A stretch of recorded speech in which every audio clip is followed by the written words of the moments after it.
제7강 작품의 작가 및 독자 맥락이라고 해놓으면 되는데 작가도 무슨 맥락이 있으니까 이런 작품을 썼을 거고 독자도 그 맥락에 따라서 읽으면 되고 자신의 맥락에 맞게 글을 읽어도 괜찮고 그래서 작품이라는 건 맥락에 따라서 쓰는 거구나. 작가 맥락이라는 게 있고 독자 맥락이라는 게 있고 작가 맥락의 요소는요, 작가의 사회적 정체성, 얘가 어디에서 태어나고 남성이고 여성이고 어떠한 계층에서 있었고 어떠한 역할을 했고 그 시대에 무슨 사건이 터졌는지에 영향을 받을 수밖에 없겠지.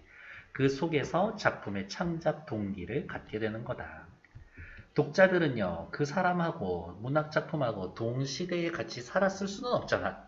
살 수도 있었겠지만 어쨌든 독자는 자신의 사회적 정체성에 맞게 독자의 개인적 취향에 맞게 자신의 발달 수준에 맞게 그렇게 작품을 선택하고 읽을 수 있습니다.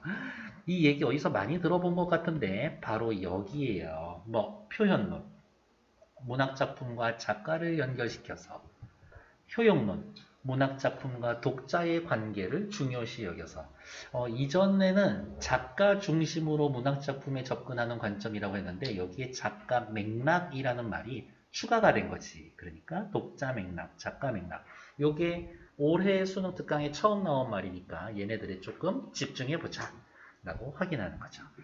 여기 나와 있는 페이지에는 그렇게 볼 거는 없고요. 다음 페이지. 엄청 유명한 작품이 하나 나와 있네요. 그렇죠. 정주용의 유리창이라고 하는 작품은 다 한 번씩은 보셨을 테지만 최종적으로 마지막 정리한다 라고 생각할게요. 이 작품은 언제 자신의 아이가 죽고 난 다음에 뭐 때문에 죽었을까? 폐병에 걸려 죽었거든요. 네, 그래서 자식을 잃은 슬픔을 표현한 시입니다. 라고 확인하면 되고 내용은 다 알겠지만요. 이렇게 집이 있어요. 이렇게 유리창이 이렇게 있었을 거고요. 이 앞에 어떤 아버지가 힘든 축 처진 어깨로 서서 죽은 아이를 밖에 묻고 제사를 지낸다는 거죠. 너무 힘들다. 벽에 기대어서 숨을 쉬는데 입김이 서리고 어머 이 입김을 통해서 죽은 아이의 환영을 보게 되는 거지. 그래서 요 순간만큼 이 작가에게 유리창이라고 하는 것은 아이와의 만남을 매개로 해주는 만남의 매개체가 되죠. 그런데 이 유리를 중심으로 화자는 안에 있고 아이는 바깥에 있을 거고요. 화자는 살아있고 아이는 죽어있고 상대적으로 바깥은 어떻게 차가움의 이미지가 있는데 안쪽에서는 좀 따뜻한 이미지가 있죠. 그러니까 유리창을 중심으로 같은 게 하나도 없어. 그래, 유리창은 만남과 동시에 단절의 매개체를 합니다. 이 유리창을 통해서 하늘에 있는 이 별도 이렇게 비쳐 보이기도 하지만 이제 그러한 상황은 있으니 한번 이제 확인하러 갈게요. 유리에 차고 슬픈 것이 어른거린다. 유리에다가 네모쳐 놓을게요. 유리가 핵심 제재가 되겠죠. 차고 슬픈 것이 어른거린다. 입김 이야기 하는 거고 그것을 죽은 아이라고 보고 있는 거죠. 환영을 보고 있습니다. 죽은 아이를 입김을 보고 죽은 아이라고 떠올릴 만큼 이 아저씨는 상실감이 엄청나겠지. 상실감이 엄청나겠죠. 그리고 죽은 아이에 대한 그리움이 너무 크지는 않을까?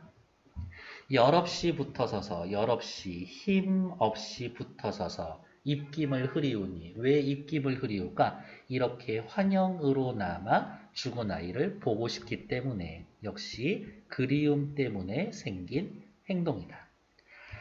그 입김이 길들은 것처럼 언 날개를 파닥거립니다. 언 날개를 파닥거린다 라는 이야기는 날개, 입김이 그 김이 사라진다는 이야기겠네요. 사라지는 입김. 이걸 보고 있으면 어떡하? 왜 내 아이가 자꾸 사라지지? 안타깝겠죠. 그래서 지우고 보고 지우고 보고 이러한 행위의 반복을 통해서 나 그만큼 절박합니다. 나 그만큼 간절해요. 이 이야기를 하고 싶은 거죠. 내 아이 가지마 가지마 하고 있는 거겠지. 새까만 밤이 밀려나가고 밀려나가면 입김 때문에 죽은 아이에 대한 환영이 보이고 새까만 밤이 밀려와 부딪히면 환영이 사라지고. 그런데 입김이 사라지고 안 사라지고를 내 힘으로 할 수 있는 건가? 내 힘으로 할 수 있는 건 하나도 없어. 그래서 불가항력적인 상황입니다. 그래서 하늘을 보고요. 물먹은 별이라고 했지만 실상은 화자의 눈물이죠. 눈물 맺힌 눈으로 하늘의 별을 봤더니 반짝 보석처럼 어디에? 이 유리에 와서 박힌다. 밤에 홀로 유리를 닦는 것은 홀로 지내고 있죠. 외로워요. 유리를 닦는다라는 것은 외로운 황홀한 심사위원이 외로운 황홀한 얘네 같이 붙여두면 안 되겠는데 일단 쉽게 가자라고 하면은 역설법 30페이지 왜 외로워요? 죽은 아이가 떠나고 나 혼자 남아있으니까 황홀합니다. 왜? 유리창에서 환영으로 남아 자신의 아이를 볼 수 있으니까. 요거를 또 다른 표현법으로 뭐라고 표현을 해주느냐? 감정의 대위법이라고도 표현을 해줍니다. 감정의 대위법은 그냥 이런 느낌? 똥이 있고요. 그 옆에 예쁜 장미꽃이 있는 거지. 그러면 어떻게? 장미꽃 덕분에 똥은 더 더러워 보이고 똥 덕분에 장미꽃은 더 예뻐 보이고 서로의 더러움과 서로의 깨끗함이 자꾸자꾸 부각되면서 강조되는 거지. 내가 외로우면 외로울수록 죽은 아이를 보는 게 황홀해지겠지. 하지만 어느 순간 그건 내 아이가 실제 아이가 아니야. 외로움이 커져가겠죠. 외로움이 커져가는 만큼 아이를 볼 때 황홀함이 커질 거고 점점 서로 감정이 상승하고 증폭되고 커질 겁니다. 고운 폐혈관이 찢어진 채로 아이의 죽음의 원인이 바로 이러한 거겠네요. 슬픔, 탄식이죠. 영탄법이라고 하셔도 되겠고 너는 산새처럼 날아갔구나. 여기도 영탄법 쓰여있고 왜 죽은 아이를 산새라고 표현했을까? 산새는 누구 길들여서 오랫동안 같이 지내는 새가 아니죠. 너와의 만남이 아주 짧았다. 만남이 짧음을 이야기해 주는 거겠네. 됐을까? 옆에 이렇게 체크를 잠깐 해볼게요. 이렇게 어디 뭐라 할 거냐면 형광펜으로 쓱 그어놓고 요것이 나의 죽은 아이의 환영이라고 생각하면 죽은 아이를 비유한 환영을 보는 건 뭐 있을까? 차고 슬픈 것.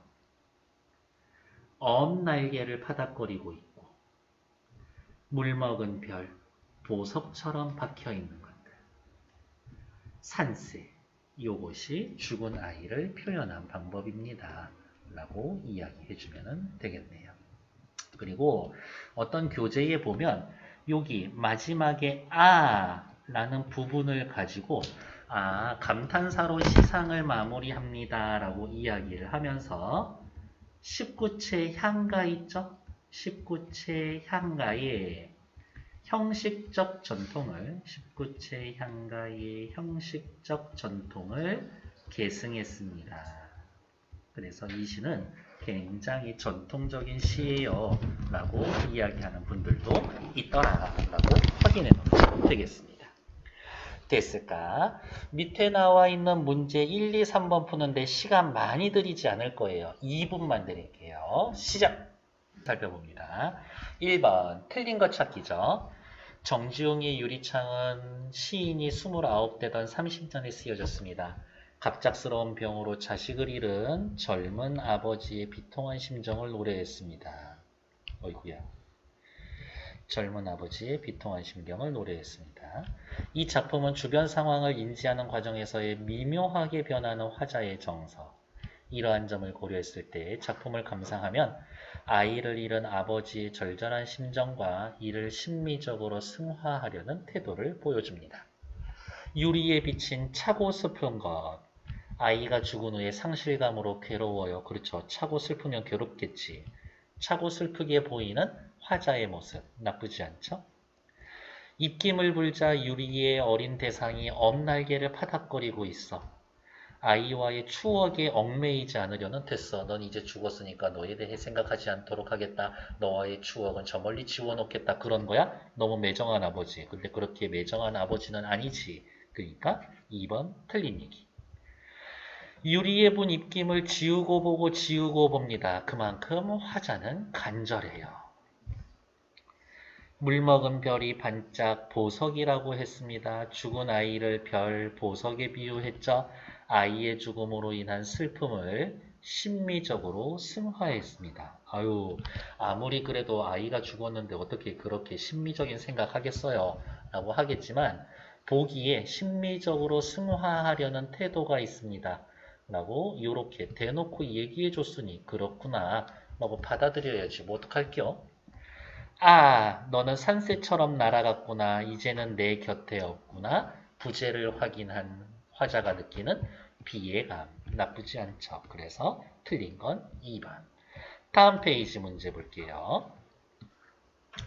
역설 중에는 하나의 대상을 상호 모순되거나 대립되는 시어로 수식하는 방법이 있습니다. 역설. 이 중 외로운 황홀한 심사가 역설이에요. 유리를 닦는 화자가 지닌 모순된 감정을 표현했습니다.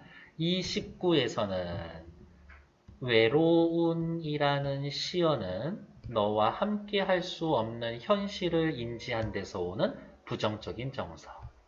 황홀해요. 아, 황홀함. 그럼에도 불구하고 유리창 너머 잠시나마 너를 만날 수 있다라는 긍정적인 정서. 그러니까 부정적인 정서와 긍정적인 정서를 동시에 표현했기 때문에 외로운 황홀한을 역설이라고 할 수 있는 거다. 밑에 나와 있는 3번 보러 갈게요. 윗글을 감상한 독자의 반응입니다. A에 대한 것을 한 문장으로 서술하세요. 이승, 저승, 소통, 단절이라는 단어가 들어가야 된대요.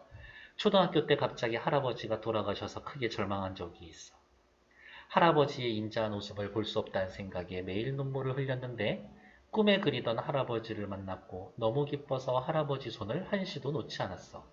꿈에서 깨자 할아버지가 돌아가셨다라는 것을 새삼 깨닫고 꿈꾸기보다 더 슬퍼졌어. 이 작품에 나오는 유리에는 꿈과 유사한 두 가지 기능이 있는 것 같다.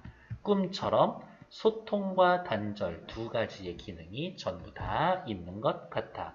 그래서 그냥 모범 답안처럼 말씀을 드리도록 할게요. 이승에 없는 존재를 만날 수 있다는 점에서